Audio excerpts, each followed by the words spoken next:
जिंदगी जिंदाबाद। नमस्कार, कैसे हैं आप लोग?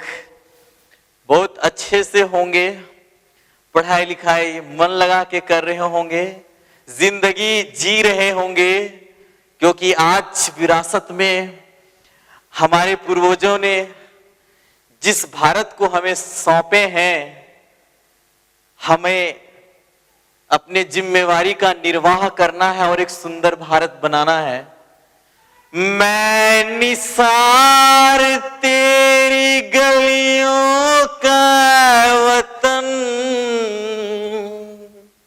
मैं निसार तेरी गलियों का वतन, तू मेरा इश्क, तू मेरा जाने मन। एक 4-5 साल का लड़का अपने पिता के साथ गन्ने के खेत में जाता है और वो नन्हा सा बच्चा अपने पिता से पूछते हैं, पिताजी आप क्या बो रहे हैं? तो उनके पिताजी कहते हैं, मैं गन्ना बो रहा हूं। बोले गन्ना बोने से क्या होगा? बोले एक गन्ना बोने से इससे 4-5 गन्ने और उगेंगे। तो वो बच्चा इस बात को सुन करके सामने दौड़े दौड़े जाते हैं और वो भी कुछ बोने लगते हैं। तो उनके पिताजी कहते हैं, बेटा तुम क्या कर रहे हो? तो वो बच्चा कहते हैं कि मैं बंदूकें बो रहा हूं पिताजी। उनके पिताजी हंसते हैं और कहते हैं, बंदूकें क्यों बो रहे हो? बंदूकें भी बोने की चीज है क्या? वो नन्हा सा बच्चा कहते हैं कि मैं बंदूकें इसलिए बो रहा हूं पिताजी, एक बंदूक बोऊंगा तो इससे 4-5 बंदूकें और हो जाएंगे और इन बंदूकों से मैं अंग्रेजों का सामना करूंगा और आजादी को पालेंगे पिताश्री। दीवाने आजादी के थे वो दीवाने,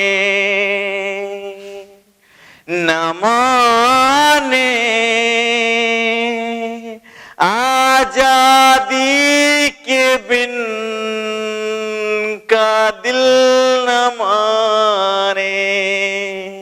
वो कोई और नहीं, प्रत्येक युवा दिल में क्रांति का चिंगारी जगाने वाले शहीदे आजम सरदार भगत सिंह थे।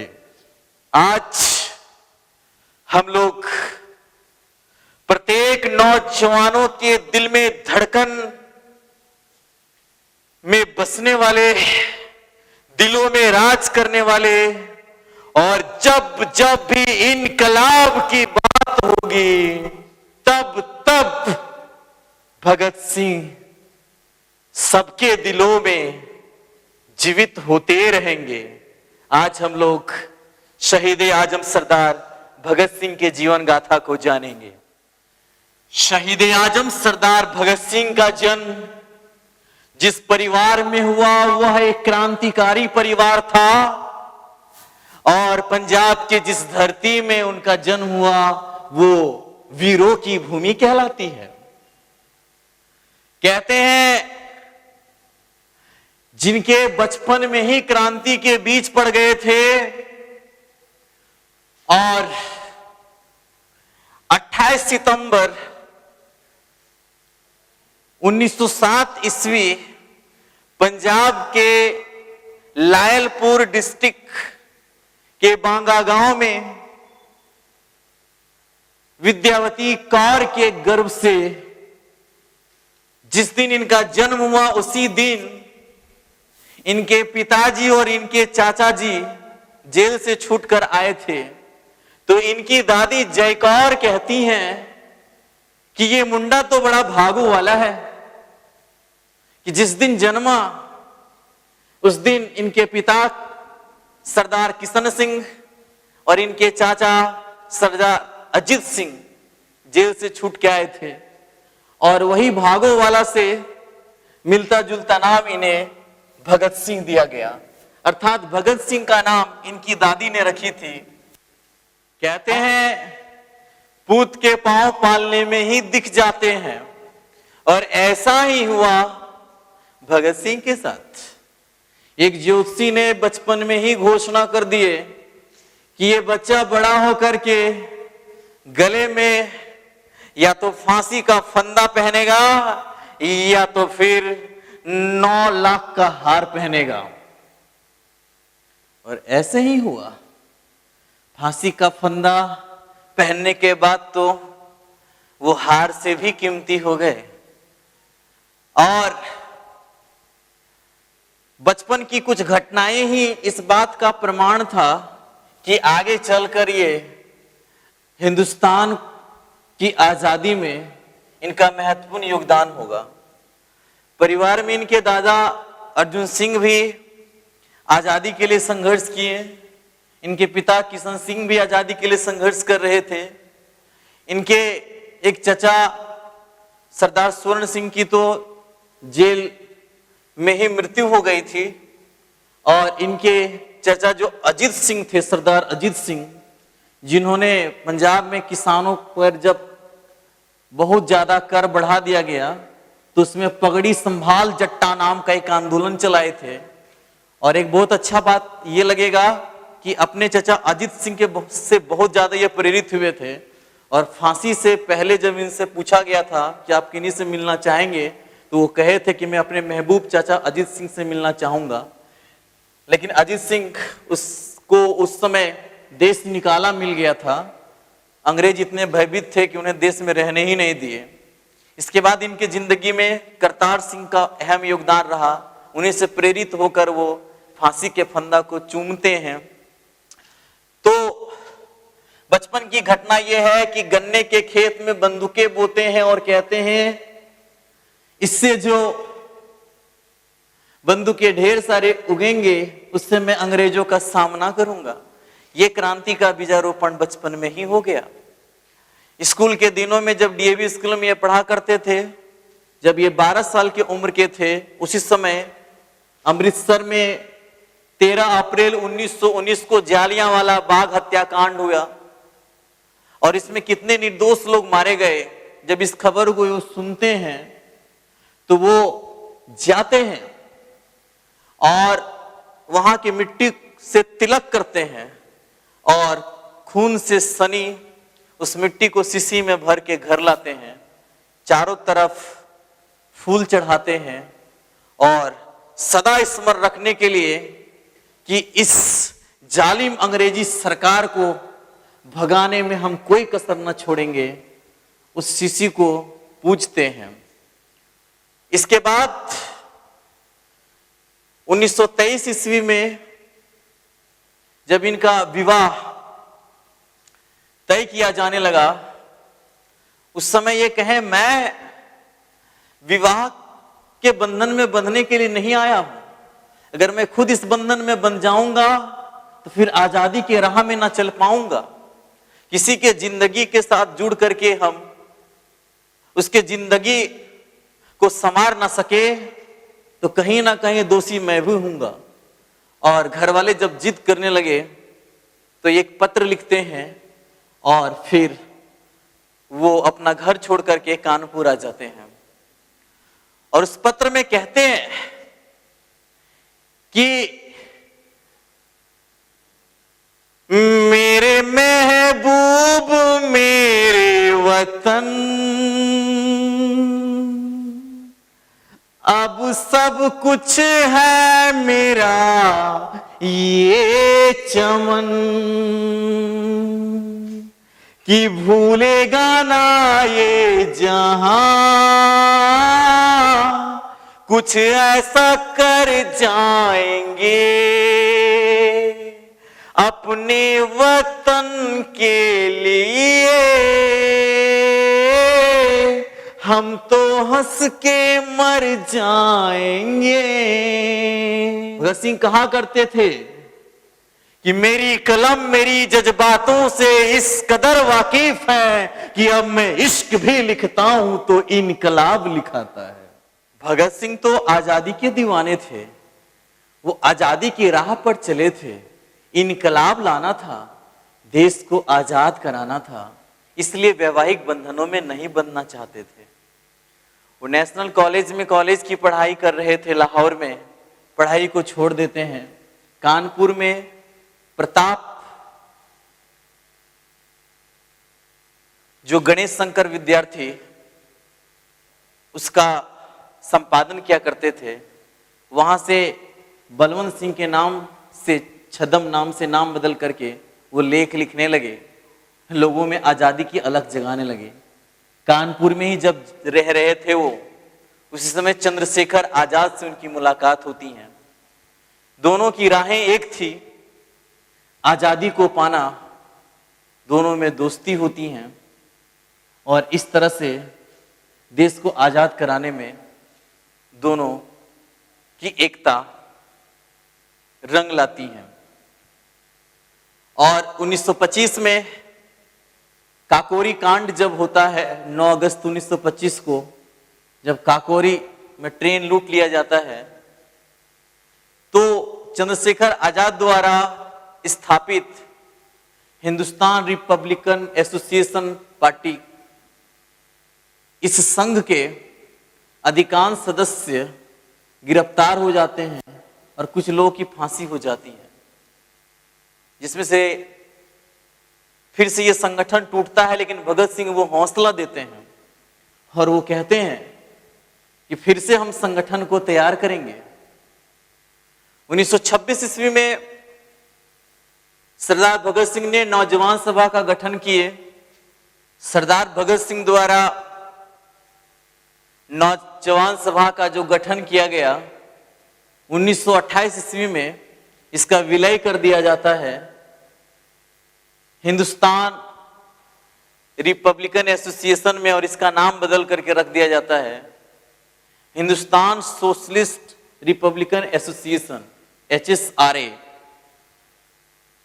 1928 में घटना घटित होती है जब साइमन कमीशन भारत आता है, और उस समय लाहौर में जब लाला लाजपत राय इसका विरोध कर रहे थे, तो सैंडर्स द्वारा जब लाठीचार्ज किया गया, स्कॉट ने आदेश दिया था लाठीचार्ज करने का, सैंडर्स ने जब लाठीचार्ज किया एक अंग्रेज अफसर ने, तो लाला लाजपत राय घायल हो जाते हैं और कुछ दिनों के बाद उनकी मृत्यु हो जाती है।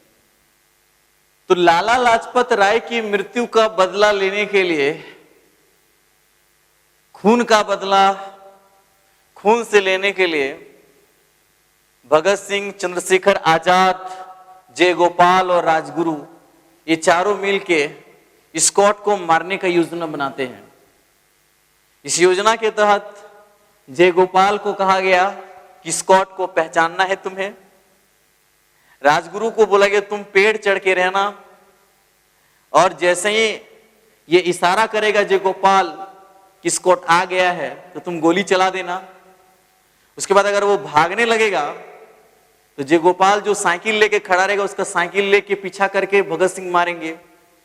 और जब ये काम हो जाएगा तो चंद्रशेखर आजाद भगाने के लिए साइकिल लेकर के खड़े थे। और इस तरह से योजना के तहत हुआ क्या, जिस डीएवी स्कूल में लाहौर में जहां पर इस घटना को अंजाम देना था, 17 दिसंबर 1928 को, उस दिन क्या करते हैं, जयगोपाल अपना साइकिल बीच रास्ते में खड़ा करते हैं और साइकिल में कुछ खराबी इसका बहाना बना करके चैन को इधर उधर घुमा रहे होते हैं। लेकिन जयगोपाल पहचानते नहीं थे सही में कि स्कॉट कौन है। और हुआ क्या, स्कॉट के बजाय सैंडर्स आ रहा था। तो इनको लगा कोई अंग्रेज अफसर आएगा तो वही स्कॉटे होगा, यहां और कौन आएगा, इतना टाइम में तो वही आता है। और जयगोपाल को लगा सब अंग्रेजों में तो एक ही जैसा दिखता है। तो जैसे सैंडर्स आ रहा था, रुमाल गिरा देते हैं, इशारा कर देते हैं, राजगुरु एक गोली दाग देते हैं। भगत सिंह फिर 4-5 गोली और दाग देते हैं। तो भगत सिंह देखते हैं ये तो सांडर्स मारा गया है, मतलब कोई भी मारा गया, चलिए जो लाठी बरसाया था वही मारा गया है, बदला तो लिया जा चुका, आप भागना चालू कर दिए। चंद्रशेखर आजाद एक ही साइकिल में तीनों को बैठाएं और भागना गुड गुड गुड गुड लेके चालू। और होता क्या है, उसी समय एक भारतीय जो अंग्रेजों के पक्ष में काम करते थे, अंग्रेजों के पुलिस में काम करते थे, चांदनी सिंह, वो पीछा करते हैं तो उन्हें भी गोली से मारकर घायल कर दिया जाता है और इस तरह से सैंडर्स की हत्या कर देते हैं। इसके बाद लाहौर में उन लोग को पकड़ने को लेकर के पहरेदारी बढ़ते जा रही थी, इसीलिए लाहौर छोड़ करके वो अपना वेश बदल करके दुर्गा भाभी के मदद से वो कलकत्ता चले जाते हैं। भगत सिंह एक अंग्रेज अफसर बनते हैं, उसी समय वो दाढ़ी कटवाए थे, मूछ रखे थे, टोप पहने थे, कोट पहने थे। दुर्गा भाभी को अपना पत्नी का रोल देते हैं, भूमिका देते हैं, राजगुरु उनका नौकर बनते हैं और चंद्रशेखर आजाद तो बहुरूपिया थे ही वेश बदलने में, और इस तरह से अंग्रेजों को ही चकमा दे करके भगत सिंह कलकत्ता पहुंच जाते हैं। इसके बाद अंग्रेज तरह तरह के नियम लाने लगे थे। उस समय में पब्लिक सेफ्टी बिल को लेकर के विरोध हो रहा था और उसी की सुनवाई थी दिल्ली के सेंट्रल असेंबली में। और जब सब लोग गुहार लगा रहे थे कि ये सारे बिल हमारे हित में नहीं है, तो अंग्रेजी सरकार सुनने के पक्ष में थी नहीं। तो भगत सिंह बोले कि इन बहरों को सुनाने के लिए जोर की आवाज करना पड़ता है, और इस तरह से दिल्ली सेंट्रल हॉल में 8 अप्रैल 1929 ईस्वी को बम फेंकते हैं और नारा देते हैं भगत सिंह बटुकेश्वर दत्त, इनकलाब जिंदाबाद, साम्राज्यवाद का नाश हो, और भागते नहीं, खुद की गिरफ्तारी देते हैं। और इस तरह से उन पर असेंबली बम कांड का केस चलता है, उनको जेल भेज दिया जाता है। और इस तरह से होता ऐसा है कि जेल में भी जब वो रहे, तो जब खाना पीना ठीक से नहीं दिया जाता था तो जेल में भी ये हड़ताल करने लगे और जेल के बहुत सारे मांगों के पूर्ति कराते हैं। चूंकि असेंबली बम कांड के में किन्हीं का नुकसान नहीं हुआ था, तो इस कांड के चलते उनको फांसी की सजा नहीं हुई, उनको जेल की सजा दी गई। लेकिन जो लाहौर में सैंडर्स की हत्या किए चारों दोस्त मिलकर, उसमें से एक दोस्त गद्दार निकल गया, जय गोपाल। और जय गोपाल जो वो सरकारी गवाह बन जाता है और वो इस बात की गवाही दे देता है कि भगत सिंह ने ही सैंडर्स की हत्या की है। और इस तरह से इस गवाही के आधार पर लाहौर षड्यंत्र, जो सैंडर्स की हत्या है वो लाहौर षड्यंत्र के नाम से जाना जाता है, लाहौर षड्यंत्र का केस उन पर चलता है। और 14 फरवरी 1931 ईस्वी को जीसी हिल्टन नामक जज ने भगत सिंह को फांसी की सजा सुनाया। फांसी का डेट रखा गया 24 मार्च 1931। लेकिन अंग्रेजों को यह भय लगा कि भगत सिंह को इतना चाहने वाले लोग हैं, कहीं ऐसा नहीं कि विद्रोह कर दे, कहीं जेल तोड़ के ले ना जाए से।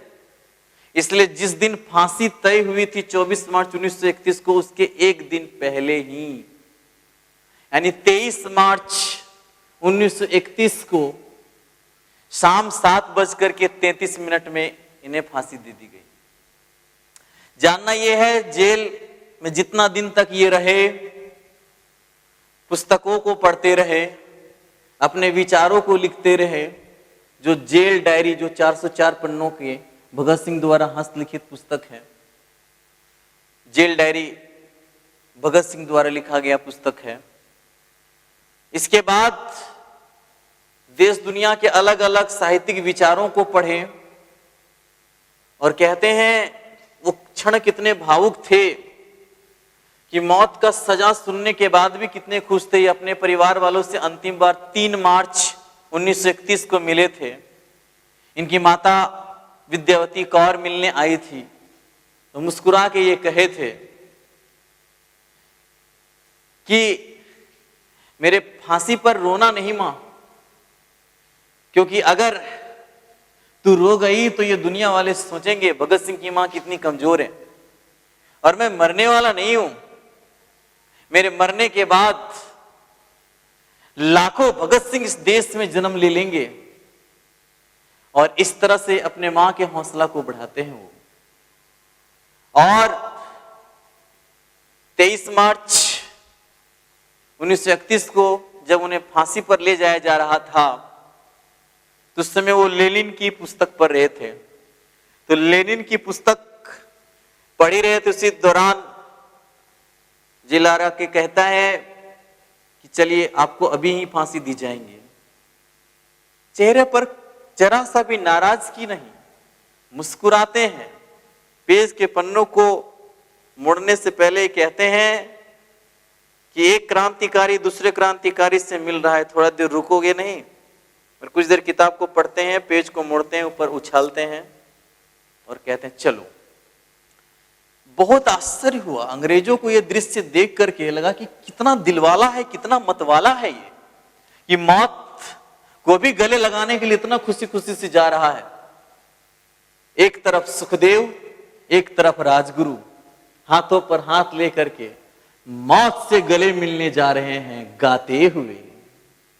आजादी को बढ़ाने चली है दीवानों की टोलियां, खून से अपने लिख देंगे हम इनकलाब की बोलियां। मेरा रंग दे, मेरा रंग दे बसंती चोला, मेरा रंग दे बसंती चोला। इस तरह से गाते जा रहे थे, झूमते जा रहे थे। कहते हैं फांसी के सजा सुनाने के बाद तीनों का वेट बढ़ गया था, भार बढ़ गया था। अक्सर लोग मौत की सजा सुनकर के सूख जाते हैं, लेकिन खुशी के मारे इन लोगों का वजन बढ़ गया था। मानना पड़ेगा कितना उत्साहित थे। लोगों के मुर्दा दिलों को जगाने के लिए खुद की कुर्बानी देने जा रहे हैं। और कहते हैं इनके हाथ खुले थे और फांसी के फंदों को चूमते हैं। सब आपस में गले मिलते हैं आखिरी बार। इनकलाब जिंदाबाद का नारा देते हैं, साम्राज्यवाद का नाश हो का नारा देते हैं और खुद फांसी के फंदों को चूम करके गले लगा लेते हैं। और इस तरह से मौत के गोद में भी जाकर के 23 वर्ष की उम्र में 23 मार्च 1931 को जब भगत सिंह की फांसी हुई, इतना हसीन दृश्य अंग्रेज भी देख करके आश्चर्यचकित हुए। और कहते हैं जब जेल की सजा काट रहे थे भगत सिंह, जब जेल में थे, उस समय देखने आती थी अंग्रेज की बीबी लोग कि जेल में भी रहकर कोई एक दिलदार इंसान ऐसा है। भगत सिंह की फांसी तो हो गई, उसके बाद उनका शहीद हुए शरीर को लेकर के बाकी लोगों में विद्रोह ना हो जाए, इसलिए रात ही रात उनका अंतिम संस्कार कराने के लिए पहले तो रावी नदी के तट पर ले जाया गया, लेकिन पानी सूखा हुआ था। फिर सतलज नदी के तट पर ले जाया गया। आधा अधूरा जला ही था कि जेल के बाहर प्रतीक्षा रात से ही लोग करने में लग गए थे कि सुबह फांसी होगी।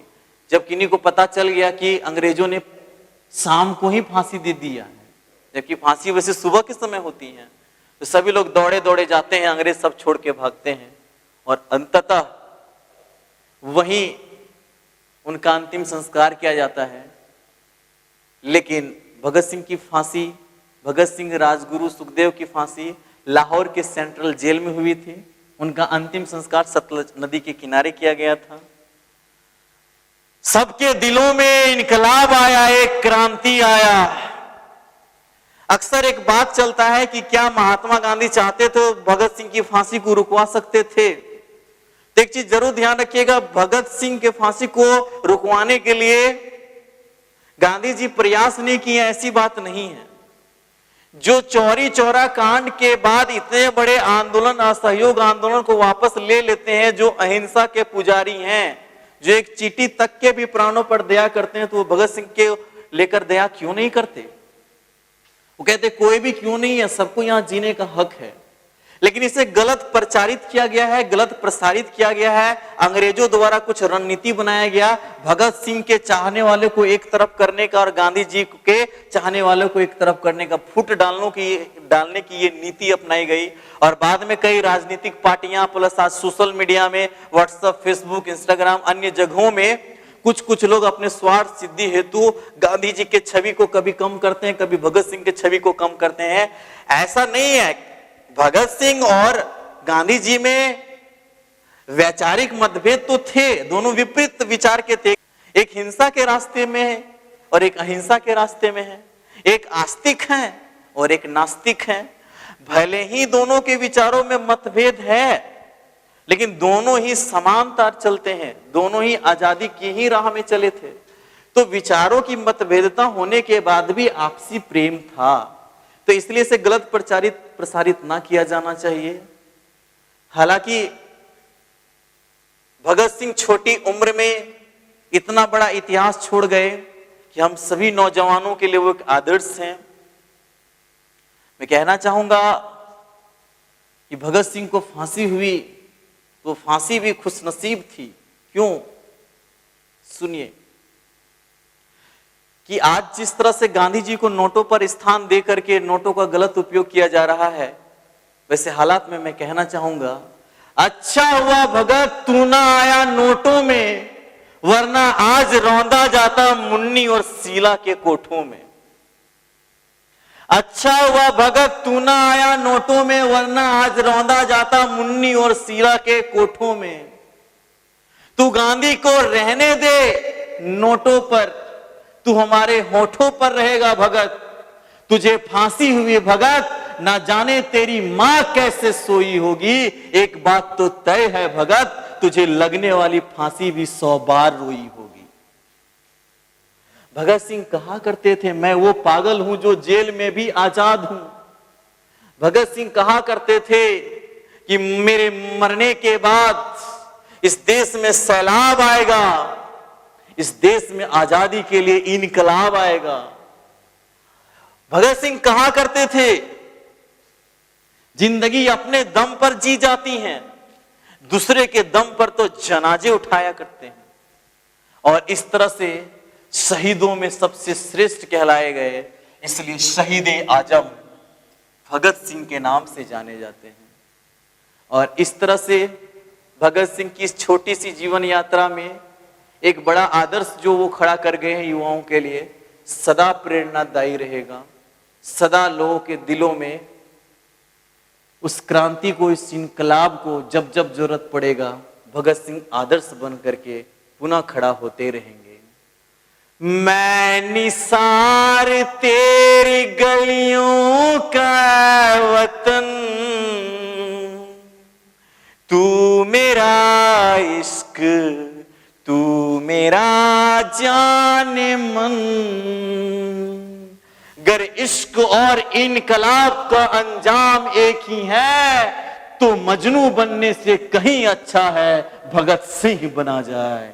जिंदगी जिंदाबाद।